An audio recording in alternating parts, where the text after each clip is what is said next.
हाय सांग मैंने good morning आजिकल आज गोटे बढ़िया सुंदर रेसिपी देखूँ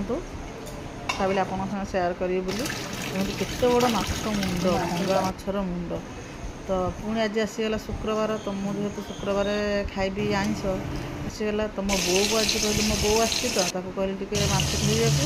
तो से माछ पाख धुआधुई कर रेडी कर लुण हलदी गोलैदेला देखो माछ के तेल बाहर मु अल्प तेल देती देखो केते तेल भंगा माछ पूरा तेल अनेक तो माछ भजा हो यहाँ हूँ मसला पियाज रसुण अदा कंचा लंका बाटिदेली मसलाटा तापर देख फुटण हलदी लुण आंबुल से जो तेल थे फास्ट फुटण देदेली मसला देदेली मसला टे भलसे कषा कषि कर लुण हलदी देदेली भंगा माछ आउ सोरिष झोल मैंने आंबुल निश्चय पड़ो तापर माछर पानी देदेली